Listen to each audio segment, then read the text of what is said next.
The rope scratched against Mara's throat like a serpent made of hemp. Below her bare feet, the wooden crate groaned under her slight weight, and she could smell the fear sweat of the villagers who had dragged her from the monastery gates. Their voices rose like crows cawing over carrion, bastard spawn, devil's child, abomination before God. "Please," she whispered, though her voice barely carried over the mob's hunger for blood. At 14, she had learned that mercy was a luxury the world rarely afforded those born without fathers' names. Sir Roderick of Ashford had not intended to ride through Millbrook that morning. His destrier had thrown a shoe, and the village smithy was the nearest forge for leagues.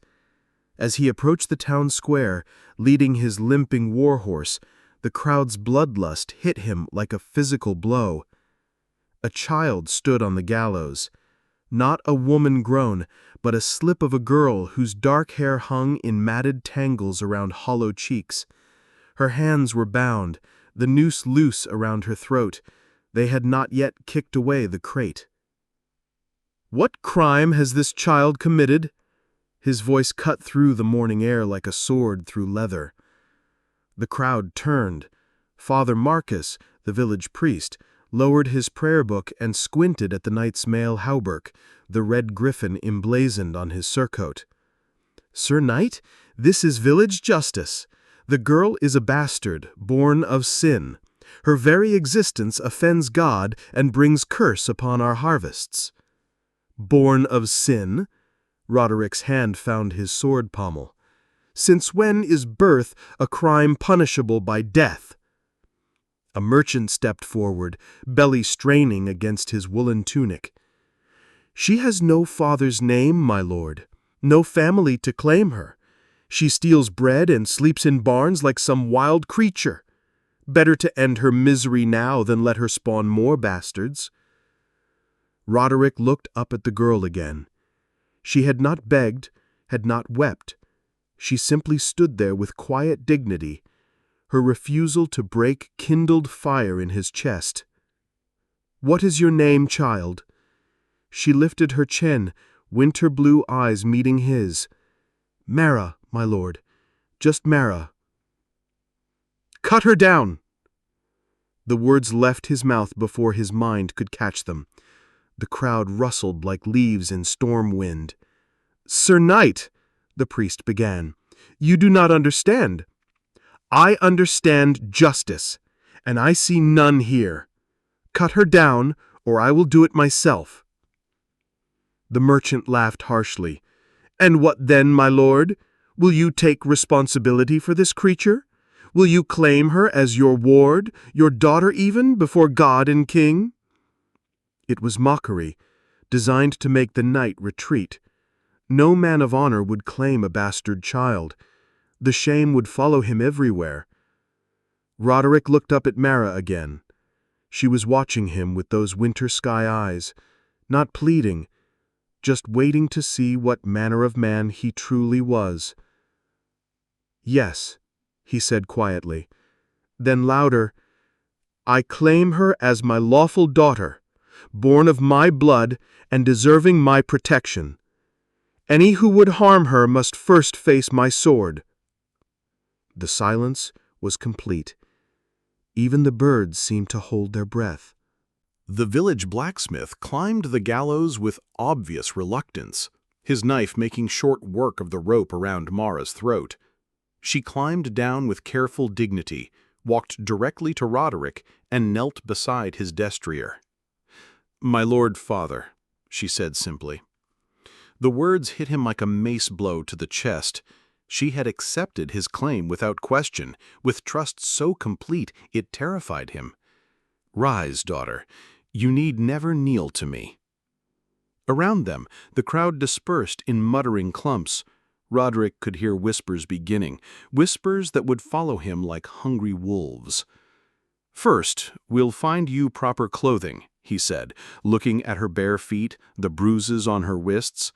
"A daughter of House Ashford goes shod." At the village inn, silver spoke louder than gossip.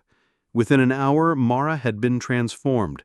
bathed, her hair braided with blue cloth, dressed in clean wool. When she emerged from the chamber, Roderick barely recognized her. Clean and properly clothed, she looked like what she now was, a young lady of good family.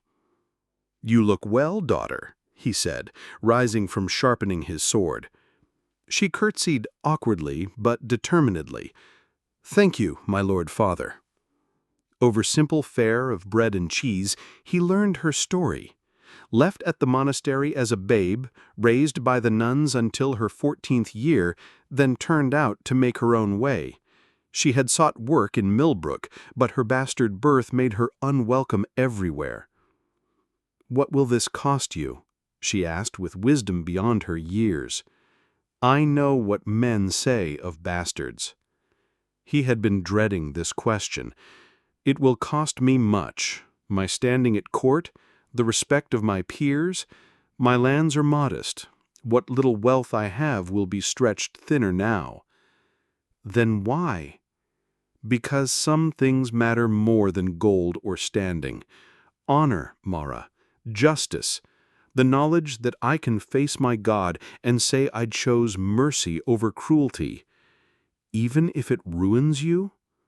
Honor that can be ruined by doing right was no honor at all. They rode to Ashford Castle as dawn broke, Mara mounted on a gentle palfrey. The road wound through rolling hills, and she rode well for someone claiming little experience with horses. "My mother must have been gently born," she said when he commented on her seat.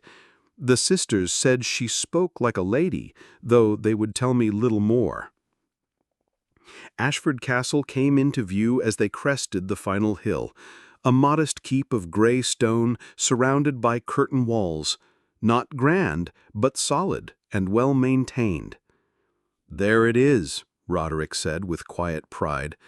"Ashford Castle, your home now." "It's beautiful," she whispered, staring at the red griffin banners flying from the battlements, his banner, which she now had the right to bear. The guards recognized their lord and raised the portcullis. In the courtyard, Edmund the steward emerged from the keep, a lean man with silver hair who had served Roderick's family for 30 years. "My lord, we did not expect your return so soon." "Plans changed, old friend." Roderick helped Mara down from her palfrey. "Edmund, I present my daughter, Lady Mara of Ashford." Edmund's legendary composure cracked like ice in spring thaw. His eyes widened, mouth opening soundlessly. "Your daughter, my lord?" "Indeed. She has been living away from Ashford, a fostering arrangement that has now ended. She will be taking her place in our household permanently." It was diplomatic fiction that allowed Edmund to save face. The steward was too well trained to ask awkward questions before the stable hands. "Of course, my lord. Lady Mara, welcome home." Within the keep's great hall, Roderick introduced Mara to Clara, Edmund's wife, and the castle's chatelaine, a woman of middle years with kind eyes and graying hair. "Clara will see to your needs," he told Mara. "Tomorrow we begin your proper education as a lady of this house." That evening, when only family remained by the fire, Roderick spoke seriously to Edmund and Clara. "Mara came to me in difficult circumstances. She has faced hardships no child should endure, and she may need time to trust that her place here is secure." Clara squeezed Mara's hand. "All children need time to settle, my lord. We will be patient." "More than patient," Roderick continued. "She must be protected. There may be those who question her legitimacy. Such questions must be discouraged firmly." Edmund nodded slowly. "Lady Mara is your acknowledged daughter. Anyone suggesting otherwise will answer to me." Over the following weeks, Ashford settled into new rhythms. Mara proved an eager student. Clara taught her household management, while a local priest instructed her in letters and numbers. She devoured knowledge like someone starved for learning. More importantly, she began to lose the wariness that had cloaked her. She still started at sudden noises, still ate as if expecting food to be taken away. But gradually, she began to believe in the security Roderick offered. The first real test came on a market day in early autumn. Lord Garrett of Westmere, a neighboring baron and longtime rival, arrived unexpectedly with a small party of knights. "Garrett," called Garrett from the courtyard, "I have heard amusing rumors about your household. Surely you'll invite me to dine so we can discuss them?" There was no refusing without giving deadly insult. At dinner, Garrett wasted little time on pleasantries. "I met interesting people at Lancaster Fair. Villagers from Millbrook. Fascinating tale about a mad knight who claimed a bastard foundling as his daughter." The great hall fell silent. Even the servants stopped moving. "Did they indeed?" Roderick's voice was carefully neutral. "I told them they must be mistaken. Surely no knight of honor would so compromise his family name. Surely it must have been some broken man with nothing left to lose." Mara sat pale but composed beside Roderick, untouched food before her. "And yet," Garrett continued, "here I find you with a daughter I've never heard mentioned. Most curious. Speak plainly if you have something to say." "Very well. I say you have dishonored your family name by claiming a bastard foundling. I say you have broken noble brotherhood by pretending such a creature belongs among true-born children. Any man who would do such a thing is no true knight." Roderick rose slowly. "You question my honor, Lord Garrett." "I state facts. You claimed a bastard of unknown parentage as legitimate daughter. You destroyed your reputation. What would you call such actions if not dishonorable?" "I would call them merciful, just, the actions of a man who serves Christ before the opinions of his peers." "Christ?" Garrett laughed harshly. "You think Christ commands us to elevate bastards? To corrupt noble bloodlines with foundling spawn?" Mara pushed back her chair and stood. "My lords, if I may speak." Both men turned in surprise. It was unprecedented for a young woman to interject herself into such confrontation. "Lord Garrett, you speak of corruption and dishonor, but I ask this. What honor is there in letting children die for existing? What nobility in measuring worth by birth rather than character? You forget yourself, girl. Bastards have no voice in matters of honor." "Perhaps not," Mara replied evenly, "but daughters of House Ashford do. And I am both bastard and acknowledged daughter. Living proof these states need not be mutually exclusive." Roderick felt fierce pride. She was magnificent, brave, eloquent, utterly unafraid. "You have heard my daughter's wisdom, Lord Garrett. I claimed her not to dishonor my name, but to honor the memory of the knight who taught me that true nobility lies in protecting the innocent." Pretty words, but words will not restore your reputation when every lord knows you for a fool who elevates gutter snipes. Then let them think me fool. I would rather be a fool who saves children than a wise man who condemns them. At that moment, commotion arose in the courtyard. Horses, shouting, clash of arms. A bloodied messenger stumbled into the hall. "My lord, Scottish raiders! They've crossed the border in force. They march south toward Westmere." Personal feuds became less important than survival. Garrett was on his feet, face grim. "How many?" 300, perhaps more. They've taken Millbrook. Put it to the torch." Millbrook, the village that tried to hang Mara, now lay in ashes. "We must gather forces," Garrett said, earlier hostility forgotten. "Pool our strength and meet them." Agreed. How long do we have? They'll be here by dawn, my lord. The hall erupted in controlled chaos. In the midst of activity, Mara appeared at Roderick's side. What would you have me do, my lord father? Help Clara secure the castle. If we fall in battle, you may need to hold these walls until relief comes. Must you ride out? Could you not hold here, behind strong walls? And let raiders burn every farmstead, carry off women and children? That is not the way of House Ashford. We protect those who cannot protect themselves. She nodded, eyes bright with unshed tears. Promise me, promise you will come back. I promise to do everything in my power to return. Dawn came gray and cold. Roderick rode out with 30 men-at-arms, meeting Garrett's force at the crossroads. Together, they had perhaps 60 fighting men, enough to bloody the raiders, but hardly enough to guarantee victory. The battle was brief and vicious. The Scots had expected easy pickings, not organized resistance from heavy cavalry, but they were experienced warriors who fought with desperate fury. Roderick found himself pressed hard by 3 Scottish swordsmen.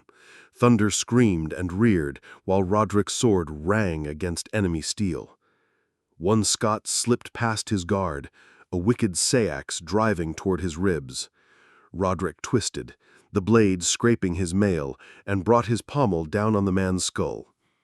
The second died on his return stroke, but the third was inside his reach with a long dirk and murder in his eyes.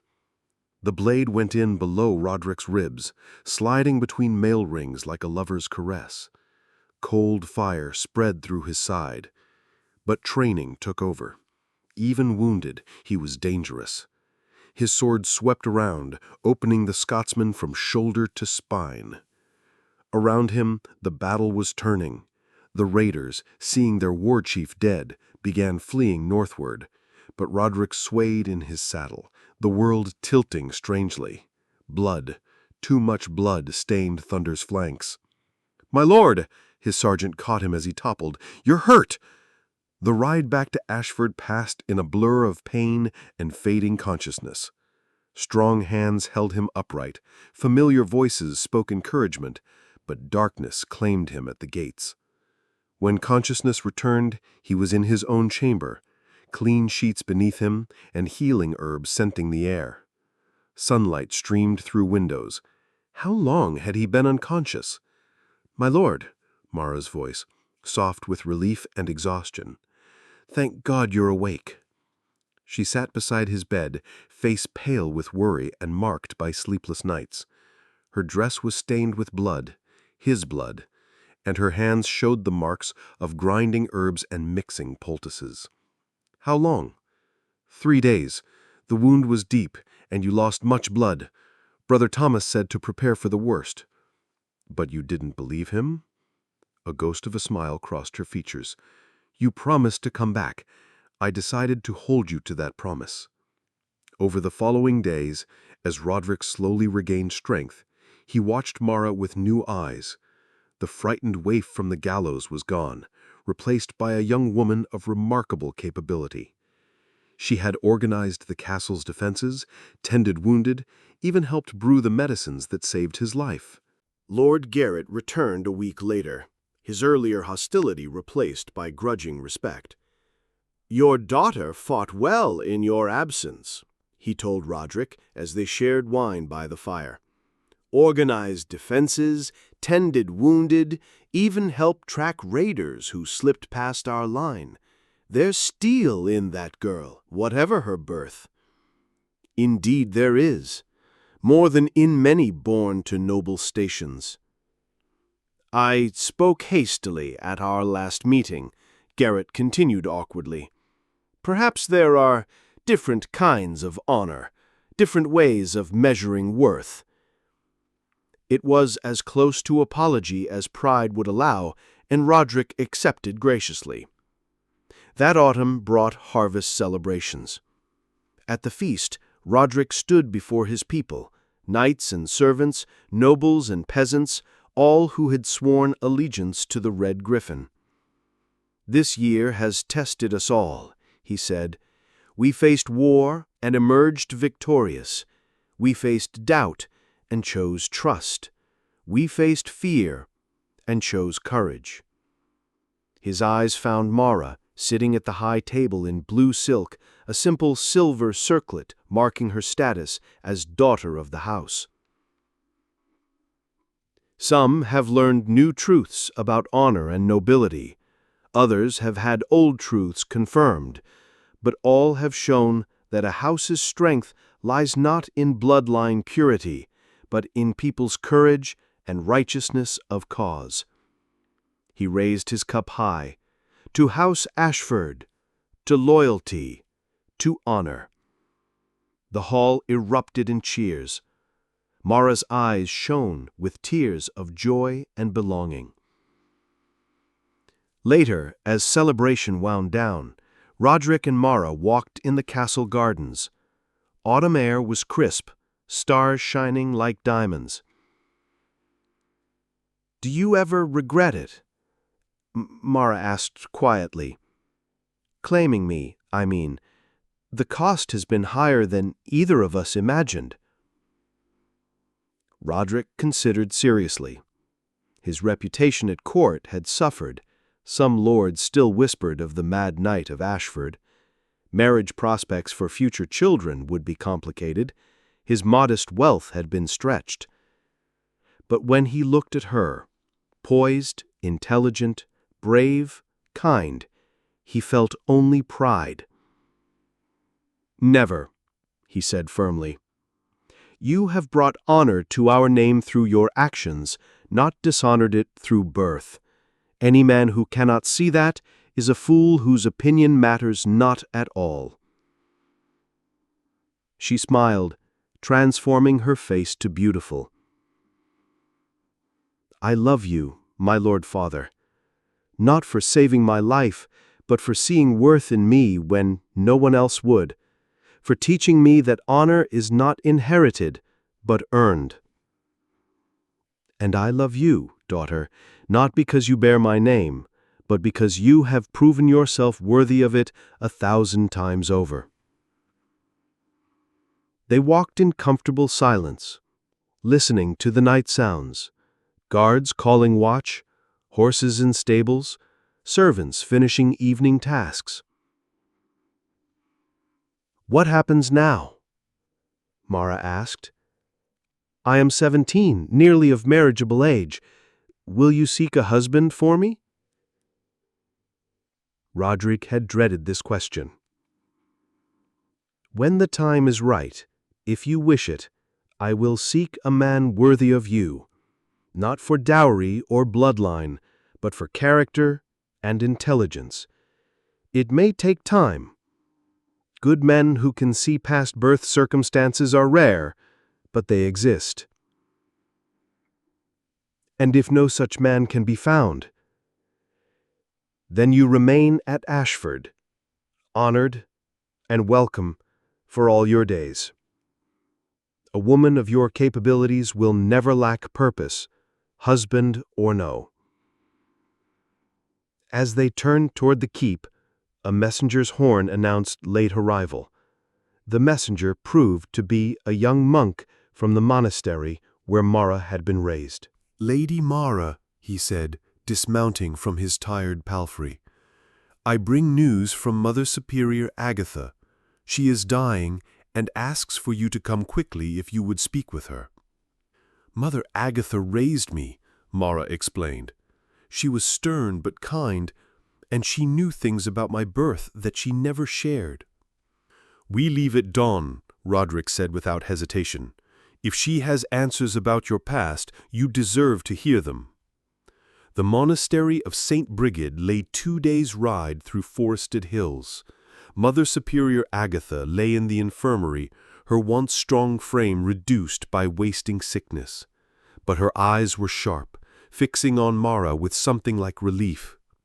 "Child, you came." "Of course, Mother. Mara knelt beside the narrow bed, taking the old woman's frail hand.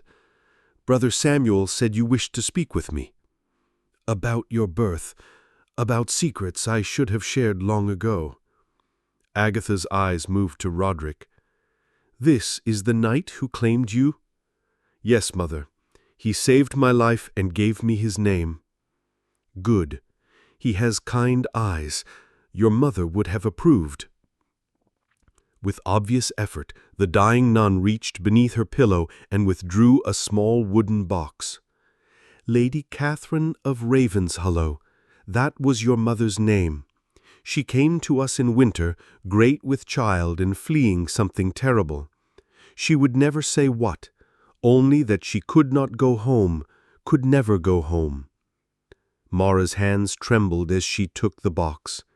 Inside, wrapped in faded silk, lay a silver pendant bearing a raven in flight, arms of Ravenshollow. "She died birthing you, but before she died she made me promise to keep you safe, to tell no one who you were. She said there were those who would kill you for your bloodline, that you were safer as a foundling." "Who was my father?" "She never said, but she spoke in delirium. A name, Prince Edward. She wept when she spoke it, wept and said she was sorry." Prince Edward. Roderick felt blood drain from his face. Prince Edward, heir to the throne, who had died in a hunting accident 5 years ago. If Mara was his child. "Are you certain? Did she say Prince Edward was the father?" "I cannot be certain. She was dying, feverish, but she spoke of him with such pain, such love. And the child," the nun's eyes fixed on Mara. "Look at her truly, Sir Knight. The shape of her face, the way she holds herself. There is royal blood in her veins." The implications crashed over Roderick. If Mara was Prince Edward's daughter, she was not just some bastard foundling, she was a royal bastard with potential claims to the throne. No wonder her mother had fled, had hidden her identity. "What do we do with this knowledge?"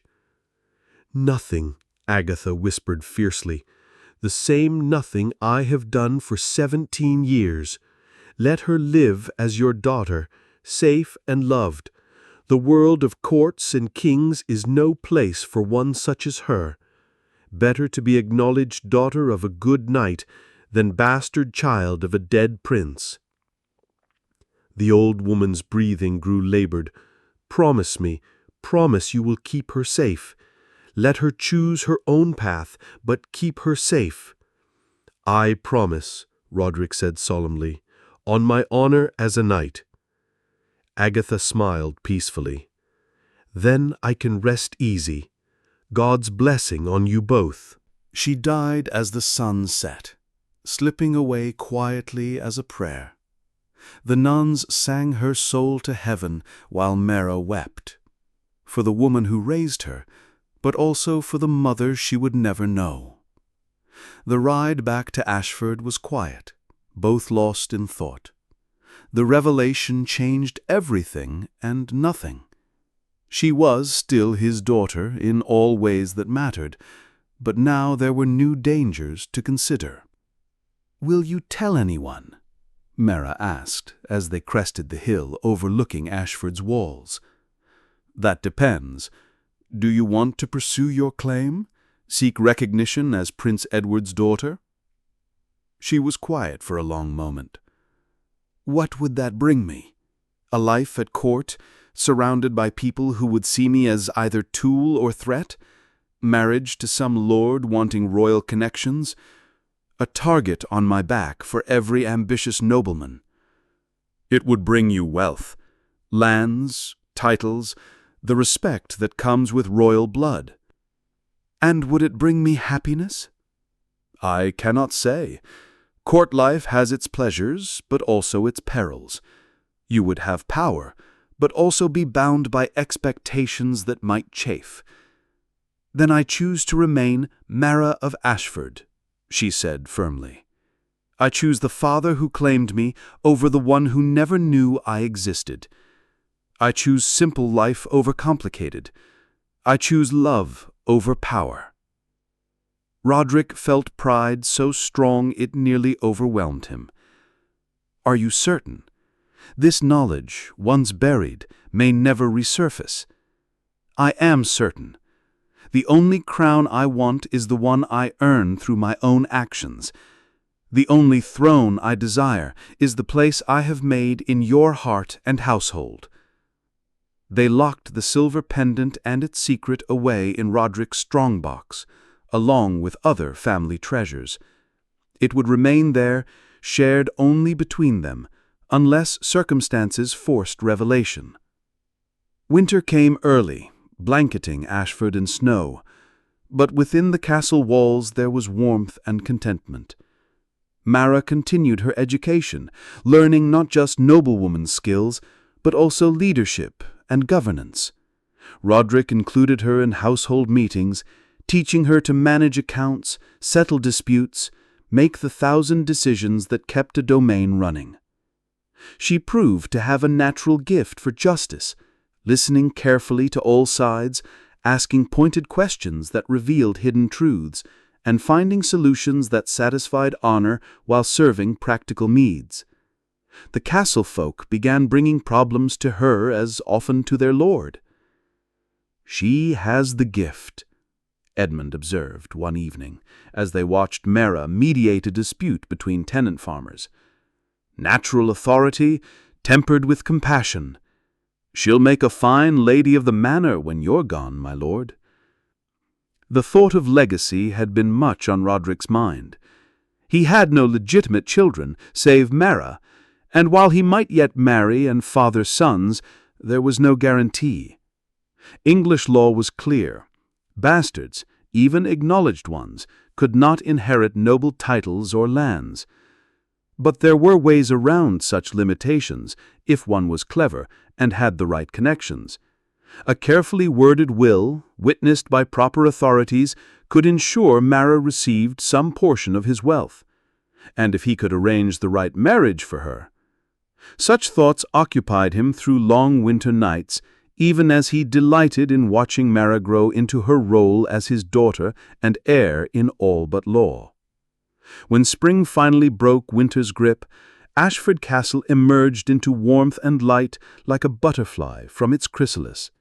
The gardens bloomed, the fields turned green, and life resumed its eternal cycle of growth and renewal.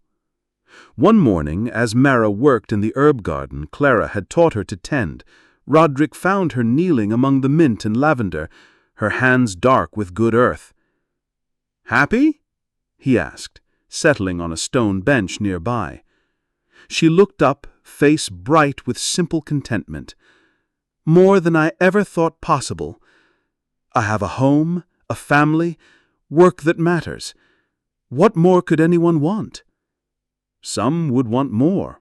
Crown and scepter, palaces and treasures." She laughed, the sound like silver bells in spring wind. "Let them have their palaces. I prefer a garden where I can grow things, a hall where I am welcome, a father who loves me not for what I might bring him, but for who I am." Roderick watched her return to her work, this remarkable young woman who had chosen love over power, family over ambition, simple joy over complicated glory. She had found her place in the world not through birth or royal blood, but through courage, kindness, and an unshakable sense of her own worth. The village bells were ringing across the valley, calling people to morning prayers. Soon the great hall would fill with the bustle of another day, accounts to be settled, disputes to be judged, the endless work of keeping a domain prosperous and its people safe. But for now, in this moment of perfect peace, a knight and his daughter sat in a garden filled with growing things, surrounded by the warmth of home and the certainty of love freely given and freely received. It was, Roderick thought, more than most men could hope for, more than most men deserved. It was enough.